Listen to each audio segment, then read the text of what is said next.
ሰላም ተማሪዎች እንደምን ቆያችሁ? ዛሬ የምናየው 3.3 9ኛ ክፍል citizenship constitutional experience of ኢትዮጵያ ህገ መንግስትን ከየት ጀምራ ነው ኤክስፒሪየንስ ወይም አፕላይ ለማድረግ የጀመረችው የሚለውን ነገር በሰፊ እናያለን። እንደተለመደው ላይክ፣ ሳብስክራይብ፣ ሼር ማድረጋችሁ እንዳይረሳ እና ቤተሰብ ያላችሁ ደግሞ ሳብስክራይብ በማድረግ ቤተሰብ እንድትሆኑ የወንድምነት ጥሪዬን ገልጻችኋለሁ ማለት ነው። ኢትዮጵያ is country that has long history of constitutional experience። ያችሁ ኢትዮጵያ ረጅም የህገ መንግስት ትግበራ ያለባት ሀገር ናት። It used traditional or written constitution until introducing of first written constitution Emperor ኃይለ ሥላሴ in 1931 በ1931 ድረስ ኃይለ ሥላሴ ራይተን ኮንስቲቱሽን እስከሚጽፍ ድረስ ኢትዮጵያ ያልተጻፉ ህገ መንግስቶችን እና ትራዲሽናሊ ኮንስቲቱሽኖችን የሚያደርግ ነበር እየተጠቀመች ነበር። ትራዲሽናሊ ኮንስቲቱሽን ኦፍ ኤክስፒሪየንስ ኢን ኢትዮጵያ ምን ይመስላል የሚለውን ስናይ prior of 1931 ኢትዮጵያ did not have any complied written constitution። በ1931 በፊት ኢትዮጵያ ምንም አይነት የተጻፈ ምን አልነበራትም፣ ህገ መንግስት አልነበራትም። until the 1930 እስከ 1930 ድረስ ማለት ነው። The rule of Ethiopia Emperor ኃይለ ሥላሴ was based on the tradition and the contemporary political and legal premise። ከዛም በ1931 ዓመተ ምህረት ላይ ንጉሠ ነገሥት ማን ኃይለ ሥላሴ አንድ ህገ መንግስት ጻፈ ማለት ነው። The traditional constitution experience contemporary political legal premise በንጉሠ ነገሥት ይመሩ ነበር። The constitutional experience was characterized by the dominance by myth and legend። traditional constitutional experience እየተደረገ ነበረው በዶሚናንት በምን ነበር? በሚዝ እና በሌጀንድ ነበር። were used to provide legitimacy in the monarchy rather than ensuring basic right, freedom of citizen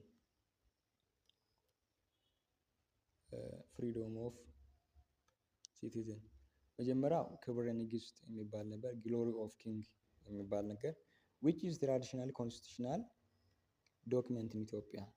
አይችሁ ክብረ ንግስት የሚባለው ግሎሪ ኦፍ ኪንግ ትራዲሽናል ኮንስቲቱሽን ነበር፣ አራይተን ዶክመንት in ኢትዮጵያ ላይ። for example just that ኢትዮጵያ monarchy derived their power to rule from God and therefore they are not accountable for any secular power። ይሄ ምንን የሚያሳይ ነበር? ይሄ ሞናርክ ስርዓትን ወይም አምባገነናዊ ስርዓትን የሚያሳይ ሲሆን ያም ደግሞ ስልጣን የተቀበለው ደሪቭ ያደረገው ከማን ነው? ከፈጣሪ እና በዚህ ምክንያት they are not accountable to any secular power። ምንም ለምድራዊ ኃይል ምን አይሆንም፣ በቃ አይፈራ። ከዛ ምን አይደለም አካውንታብል አይደለም፣ ተጠያቂ አይደለም የሚል ነበር። ምን የሚባል ክብረ ንግስት የሚባል the other traditional document ፍትሐ ነገሥት የሚባል ነበር፣ law of king የሚባል which justify the authority of king and their official according to ፍትሐ ነገሥት challenge the authority of king consider the challenge of revelation against of creator። አያችሁ እንደ ፍትሐ ነገሥት ህገ መንግስት መሰረት አያችሁ according to ፍትሐ ነገሥት challenging the authority of king። አያችሁ ንጉሱን የሚቃወም ሰው እንዴት ነበር ኮንሲደር የሚደረገው? ሪቤሊንግ አገንስት ዋንስ ክሬተር ኦፍ ጋድ፣ ፈጣሪ እንደሚቃወም ነበር ምን የሚደረገው? ኮንሲደር የሚደረገው ፍትሐ ነገሥት ላይ ማለት ነው። ስርዓተ መንግስት ደግሞ የሚባለው ሌላኛው it is as an important document that emerged in 19th century በ19ኛ ክፍለ መቶ ዘመን ላይ ኢመርጅድ የሆነ ሲሆን ይህ ስርዓተ መንግስት ይባላል። ፕሮቪደንት ቱ አድሚኒስትራቲቭ እና ፕሮቶኮል ዲራክቲቭ ጎቨርንመንት። ይሄ ምንድን ነው የሚያረጋግጠው? administrative and protocol directive of government in generally during this time was not opportune for Ethiopian people to participate in political affairs to social decision making process of the government። በዚህ ላይ በአጠቃላይ ይሄ ፍትሐ ነገሥት ግሎሪ ኦፍ ኪንግ እና ስርዓተ መንግስትም ላይ በአጠቃላይ በምናይበት ጊዜ ምንድን ነው የሚያሳየው? during this time was not opportunity for Ethiopian people to participate in what political affair, to influence decision making process of their government። ምንም አይነት በፖለቲካል አፋሮች ላይ እና መንግስት በምትወስናቸው ውሳኔዎች ላይ ምንም አይነት ምን አይኖራቸውም ኢንፍሉዌንስ አይኖራቸውም ነበር። the people were merely considered to subject of the king እነሱ ዝም ብሎ ኮንሲደር የሚደረጉ እንደምንድን ነው subject of king ተደርጎ ነበር። the fundamental right and the freedom of individual and the people are very totally ignored the very government activity አያችሁ the fundamental right and the freedom of individual and the people are totally ignore the very government activity በቃ ሰብአዊ መብት የሚባለው ነገር ምንም የተደረገ አልነበረም ወይም ነፃነት የሚባል ነገር እየተከበረ አልነበረም ኢግኖር የተደረገ ነበር በሁሉም government activity ላይ። መጀመሪያ written constitution experience in Ethiopia መጀመሪያ የተጻፈው በ1931 ዓመተ ምህረት ነው። In Ethiopia, the first written constitution was introduced in 1931 በ1931 ነው ምን የሆነው introduce የሆነው on July 16 በ1931 few months after his coronation ከጥቂት ከሱ ኮሮኔሽን በኋላ ወይም ይሄ ምንድነው የዘውድ በዓል በኋላ ነው። ኢምፐረር ኃይለ ሥላሴ granted to the people of Ethiopia first written constitution in the history of Ethiopia ከዛ በ1931 ምን አደረገ አስተዋወቀ ማለት ነው። The emperor was motivated to introduce first written constitution mainly for two reasons ንጉሠ ነገሥቱ ይህንን ህገ መንግስት ለህዝቦቹ ለማቅረብ ሞቲቬት የሆነው ለምንድን ነው? ለሁለት ምክንያት ነው። አንደኛ the first was for emperor ኃይለ ሥላሴ aspiration of to show modern or civilized state to external world አያችሁ ዋና ዓላማው ምንድን ነው? ኤምፐረር ወይም ክብረ ንግስቱ his aspiration to show ኢትዮጵያ modern or civilized state of external world እየሰነጠለች ወይም ያወቀች ሀገር ናት ከሚል ምን አንፃር ምኞት አንፃር ነው። ምኞት አንፃር ነበር እና ሞደርን ኦር ሲቪላይዝድ ስቴት ቱ ኤክስተርናል ወርልድ ከውጭ ሞደርን ከሆኑ ስቴት አንፃር ራሱን አይቶ ነበር ምን ያደረገው ኢንትሮዲዩስ አደረገው። ሴኮንድ ሪዝን to consolidate emperor absolute power to local nobility through the formal constitution framework ሁለተኛ የንጉሠ ነገሥቱን ስልጣኑን ምን የሚል ማድረግ ለማጠንከር ነበር absolute powerን ማለት ነው over local nobility ላይ through formal constitutional framework በኩል ለዚህ ሁለት ዓላማ ነው ማለት ነው። this constitution 7 ዩኒቶች ቻፕተሮች ነበሩ 55 አርቲክሎች ነበሩት ማለት ነው። what makes 1931 constitution too different from the traditional constitution fact that was no writing codified one 1931 ላይ የተጻፈው ኮንስቲቱሽን ህገ መንግስት ከትራዲሽናል ህገ መንግስት ምንድነው የተለየው ነገር እና ራይተን እና ኮንዲፋይንድ ስለሆነ ማለት ነው ወይም ተጽፎ በግልጽ ያለ ስለሆነ በምንድነው የተለየው? በ1931 ዓመተ ምህረት የተጻፈው ህገ መንግስት did not recognize fundamental right and freedom of citizen ያችሁ ለፋንዳሜንታል ራይት ምን አያደርግም ሪኮግናይዝ አያደርግም እውቅና አልሰጠም። ለዜጎች መብት ምንም አይነት ለዜጎች ነፃነት ምንም ደንታ አልነበረውም። the principal aim of constitution was to consolidate the power of king የንጉሠ ነገሥትን ምን ለማድረግ ስልጣንን ለማጠንከር ብቻ ነበር ኮንሶሊዴት ለማድረግ ብቻ ነበር እንጂ ለሌላ ምንም ለማድረግ አልነበረም። not for foundation for fundamental right and dignity of citizen ለዜጎች መብት ለዜጎች ክብር የሚባል ነገር አልነበረም። 1955 ላይ ደግሞ ይሄ ህገ መንግስት ምን ሆነ ሪቫይዝድ ሆነ 20 years later after adoption of first constitution the imperial regime revised constitution in mainly for two reasons internal and external reason በ1955 ላይ ከ20 ዓመታቶች በፊት በኋላ ፈርስት ኮንስቲቱሽን አዳፕት ከተደረገ በኋላ የንጉሠ ነገሥቱ ወይም ኤምፐረር ሪጅም የንግስት መንግስት ኮንስቲቱሽንን ሪቫይዝ አደረገ በ1955 ማለት ነው። ለሁለት ዓላማ ነው። አንደኛ ዓላማ ምንድነው? ለኤክስተርናል ፐርፐዝ፣ ሁለተኛ ለኢንተርናል ፐርፐዝ ነው። በኢንተርናል ሪዝን ምንድነው? ኢታሊያን አግሪጌሽን ኢን ኢትዮጵያ 1935 እዚህ ጋር 96 ነው። ኢትዮጵያ ጣሊያን ኢትዮጵያን በወረረበት ጊዜ ነው ይሄን ህገ መንግስት ምን አደረገችው ያሻሻለችው። እዚህ ደግሞ በ1935 ሳይሆን በ1936 ነው የገባችው። በ1936 ገብታ በ1941 ዓመተ ምህረት ነው የወጣችው ከ5 ዓመት በኋላ ማለት ነው። ይህንን ታሪክ የሰራሁላችሁ ቪዲዮ ስላለ ዩኒት 3 10ኛ ክፍል ሂስትሪ መጨረሻ ፓርትን ጊዜ ካላችሁ ገብታችሁ ብታዩ ጥሩ ነው ብዬ አስባለሁ። አኮርዲንግሊ 1931 constitution was interpreted and the emperor was also forced to feel to Britain። ሁለተኛው ዓላማ ምንድነው? according to 1931 constitution interpreted and the emperor was also forced to feel to Britain. And the second and the most basic reason external one, which was federation of Eritrea with Ethiopia 1952 አይቹ ሁለተኛው ዋና ዓላማ ምንድነው? በ1952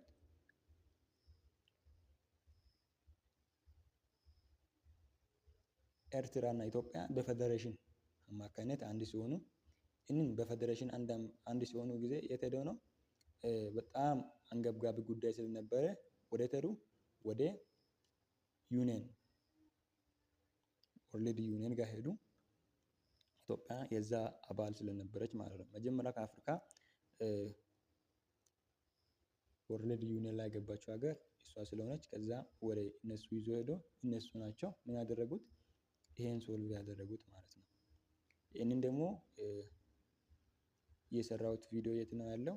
ዩኒት 6.1 ላይ 10ኛ ክፍል የሰራሁት ቪዲዮ አለ። እዛ ሲደርሱ ታያላችሁ። አንዴ ደግሞ አየት ብላችሁ ብትመለሱም ጥሩ ነው። እና በ1955 ሪቫይዝ ኮንስቲቱሽን ስንት ቻፕተር ነበረው? 8 ቻፕተር ነበረው። 131 አርቲክል ነበረው ማለት ነው።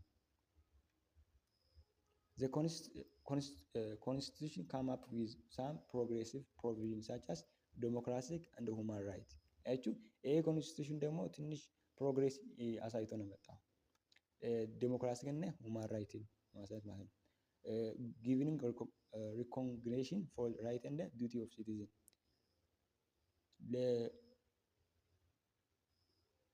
ለመብቶች እና ለዜጎች መብትና ግዴታ ምን እውቅና የሰጠ ኮንስቲቱሽን ነበር።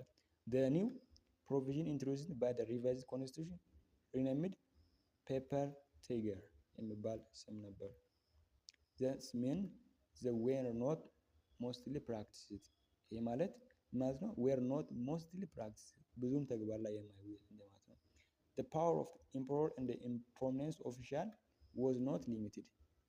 the power and emperor's prominence official ምንድነው unlimited ነበር። Democratic and human rights of citizens were not guaranteed.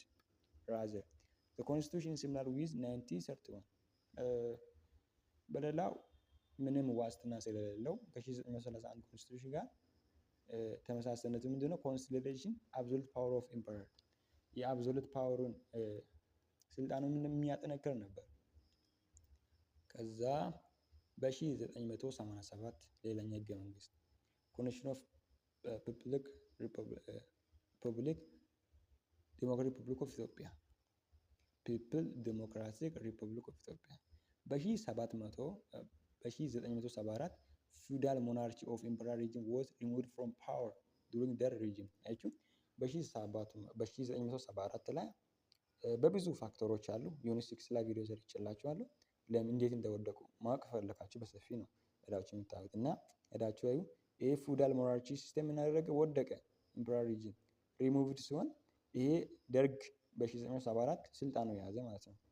ደርግ regime introduced different decrees and proclaimed with have not constitutional status with adaptation of 1987 ድረስ የራሳቸው ኮንስቲቱሽን አልነበረም። ነገር ግን ምን አደረጉ? ብዙ ማሻሻያዎችን አመጡ እና የሆነ ፕሮክላሜሽኖችንም አዋጆችን ማወጁ። the period 1974 up to 1987 was constitutionally vacuum or lacume in Ethiopia political history። በኢትዮጵያ ታሪክ ላይ ከ1974 እስከ በ1987 ድረስ ምንድነው ኮንስቲቱሽናል ቫኩም ወይም ህገ መንግስት የሚባል ነገር ሳይኖር የኖሩበት አመት ነው በታሪክ በኢትዮጵያ ታሪክ ማለት ነው። The Derg brought about profound change with Ethiopia society. The Derg brought profound change in Ethiopia. The Derg brought about profound change with Ethiopia society. በጣም ሊቅ የሆነ በጣም profound የሆነውን ሀሳብ ይዞ መጡ። The introduction of socialism as guiding ideology of military regime brought the totally direction of economical, socially, political and psychologically አያችሁ እና እነሱ ደግሞ የሚመሩበት አይዲዮሎጂ ምን ነበር? ሶሻሊዝም ነበር። ጋይዲንግ ኢዲዮሎጂ ኦፍ ሚሊታሪ ጋይዲንግ ብራውት ቶታሊ ኢኮኖሚን የሚመራው ሶሻልን የሚመራው ፖለቲካን ፊሎሶፊካሊን የሚመራው ምን ነበር? ይሄ ሶሻሊዝም የሚባል አይዲዮሎጂ ነበር። በ1987 the government proclaimed its own constitution በ1987 ላይ ህገ መንግስት ምን አደረጉት? የራሳቸው ህገ መንግስት ፕሮክላም ተደረጉት ወይም አወጁ። ኮንስቲቱሽኑ 7 ምን ነበር? ቻፕተር ነበር። 119 አርቲክል ነበር። Unlike predecessor constitution highlight the sovereignty of constitutionalism ይሄ ቀድሞ ከነበረው ህገ መንግስት ሃይላይትሊ በቃ በትንሽ ማሻሻያ ምንድነው የህዝብ ሉዓላዊነት ነበር። ስቴቲንግ and constitutional supremacy ነበሩ። law of country and base for establishing and administrating the country ነበር። the constitution changed the system of government from monarchy system to republic from government አችሁ ይሄ ህገ መንግስት ይሄ government form ሞናርቺ ሲስተምን ወደ ተቀየረ ወደ ሪፐብሊክ ፎርም ገቨርንመንት ቀየረ ማለት ነው። በ1987 ፌደራል ዴሞክራቲክ ሪፐብሊክ ኦፍ ኢትዮጵያ ኮንስቲቱሽን ኦልሶ ኢንትሮዲዩስ ዘ አይዲያ ኦፍ ሴኩላሪዝም ሴኩላሪዝም የሚባል አይዲያ በ1977 አመጣ። ይሄም ደግሞ ሴኩላሪዝም ማለት መንግስትና ሃይማኖት ልዩ ናቸው የሚል ነበር። ኢትዮጵያ ውስጥ ለመጀመሪያ ጊዜ ሴኩላሪዝም በ1987 ነው። during the imperial regime there was no separation of state and religion በንጉሴ ንግስት ጊዜ ምን አልነበረም? መንግስትና ሃይማኖት ይለያያል የሚባል ነገር አልነበረም። or secular system of government.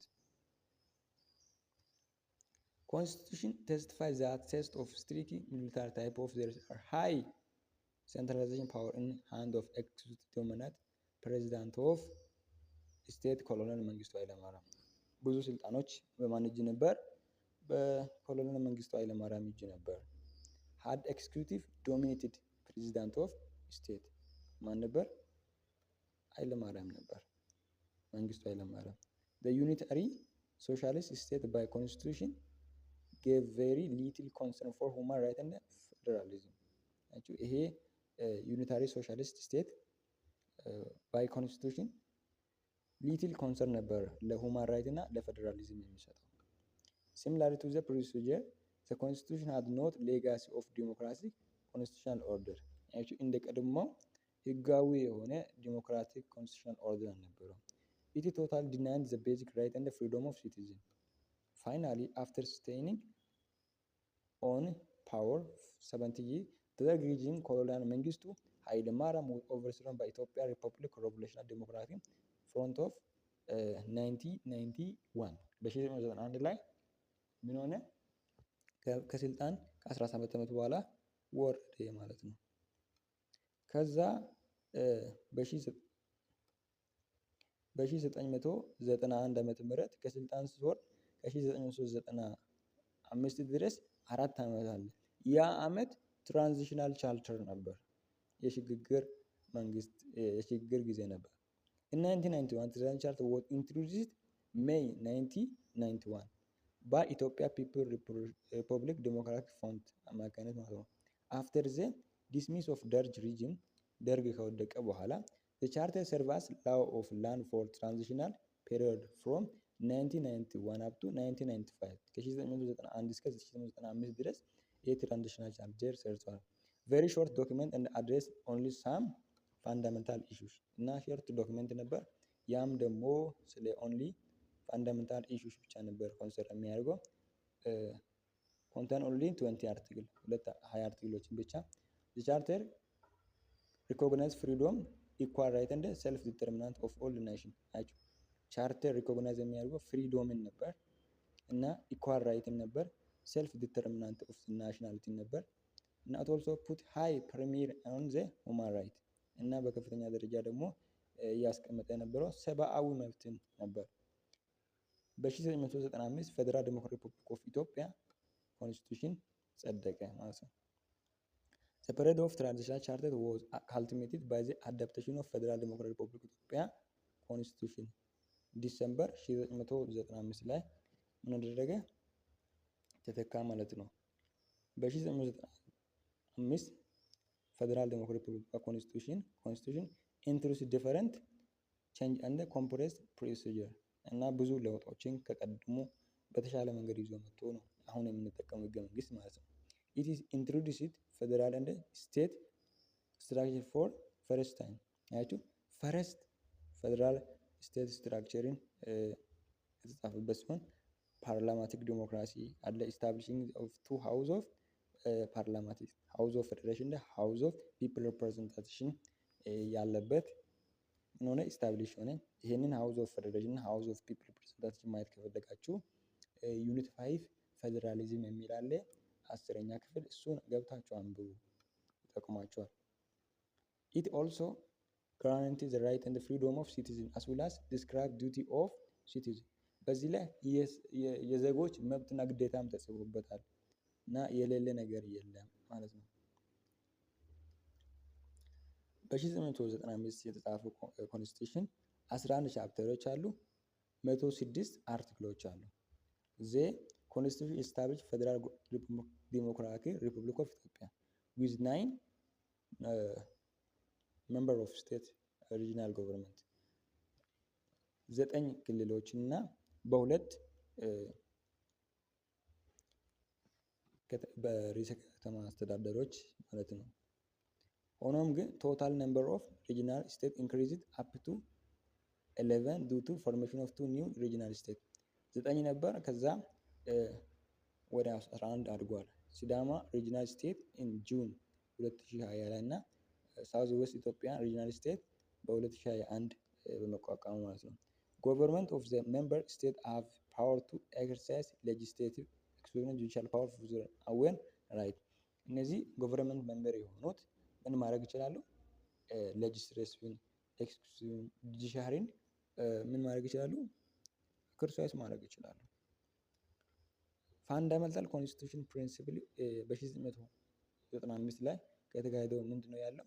ፖፑላር ሶቨሬንቲ በአርቲክል 8 ላይ፣ ሱፕሪማሲ ኦፍ ኮንስቲቱሽን በአርቲክል 9 ላይ፣ የህገ መንግስት የበላይነት በአርቲክል 9 ላይ፣ ሪስፔክቲንግ ኦፍ ሁማን ዲሞክራሲ ራይት በአርቲክል 10 ላይ፣ ሴኩላሪዝም ኦፍ ሴፓሬሽን ኦፍ ስቴት ኤንድ ሪሊጅን የመንግስትና የሃይማኖት ልዩነት በአርቲክል 11 ላይ፣ ትራንስፓረንሲ አካውንታቢሊቲ ኦፍ ገቨርንመንት በአርቲክል 12 ላይ ተጽፎ የሚገኝ ነው ማለት ነው።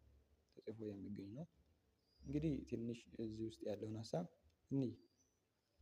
ይህንን ማስታወስ ስላለባቸው ማለት ነው። ኢትዮጵያ ሃዝ ሎንግ ሂስትሪ ኦፍ ኮንስቲቱሽናል ኤክስፒሪየንስ። ኢትዮጵያ ረጅም ዓመት የኮንስቲቱሽናል ኤክስፒሪየንስ ያላት ስትሆን መጀመሪያ አፈታ ነገስቶም ላው ኦፍ ኪንግ እንደ ክብረ ንግስት ግሎሪ ኦፍ ኪንግ ዌር ትራዲሽናል ዶክመንት ሃቭ ኮንስቲቱሽናሊ ሪላያንስ ኦፍ ኢትዮጵያ ፎር ሎንግ ሌጂቲሜሲ ኤንድ ማንተናንስ ሞናርቺ የነበሩ ሲሆን ከዛ ሌላኛ ኢትዮጵያ ጋት ፈርስት ራይቲንግ ኮንስቲቱሽን መጀመሪያ የተጻፈችው ህገ መንግስት አገኘችው በ1931 በኢምፐረር ኃይለ ሥላሴ ነው። ከዛ ጎል ኦፍ ፈርስት እና ሰከንድ ኮንስቲቱሽን ራይቲንግ ኮንስቲቱሽን ዌር ቱ ኢንትራንስ አብሶሉት ፓወር ኦፍ ኢምፐረር ነበር። አብሶሉቱን ምን የሚያደርግ ነበር? ኢንትራንች የሚያደርግ ነበር፣ የሚያጠነክር ነበር። የ1931 እና የ1955 ማለት the first constitution was considered as a gift of emperor to the Ethiopia። የመጀመሪያ ህገ መንግስት ከንጉሠ ነገሥቱ ለኢትዮጵያ እንደተሰጠ ህገ መንግስት ነው የሚታመነው። ደርግ ሪጂም ፕሮክላምድ ሂዝ ኦውን ኮንስቲቱሽን ኤን በ1987 የራሷን ህገ መንግስት አወሰች። ፌዴራል ዴሞክራቲክ ሪፐብሊክ ኢትዮጵያ ኮንስቲቱሽን የሚባል ከ13 ዓመት በኋላ ማለት ነው። እና ለ13 ዓመት ሙሉ ኢትዮጵያ ያለ አንዳች ህገ መንግስት ነበረች። ቫኩም ነበር። ኮንስቲቱሽናል ቫኩም የነበረበት ጊዜ ነው። It also introduces ideology of secularism as guiding the ideology of military regime. ሴኩላሪዝም የሚባል ሀሳብም ነበረባቸው እና በ1987 የተጻፈው ህገ መንግስት ወይም በደርግ የተጻፈው ኢንትሮዲውስ የሚያደርገው አይዲያ ኦፍ ሴኩላሪዝም separation of state and religion for first time ለመጀመሪያ ጊዜ መንግስትና ሃይማኖት የተለያዩ ናቸው የሚለው ሀሳብ ነበር ተጻፈው። በ1991 ዓመት ደግሞ ትራንዚሽናል ቻርተር ነበር was introduced May 1991 by Ethiopia People Republic Democratic Front after the demise of ደርግ ከወደቀ በኋላ የተነሳ ነው ማለት ነው። The Constitution of 1995 lays the foundation for democracy የዲሞክራሲ መሰረት ነው አሁን የምንጠቀመው ማለት ነው። ዲሚስ ደርግ It introduces federal state structure ለመጀመሪያ ጊዜ ኢትዮጵያ ውስጥ እና ፓርላማቲክ ዲሞክራሲ እና establishment to house of federation እና house of people representation መጀመሪያ ስታብሊሽ የሆኑበት ህገ መንግስት በ1995 የተጻፈው ህገ መንግስት ነው ማለት ነው። እንግዲህ ይሄንን ይመስል ነበር። ወዳችኋለሁ። ቻው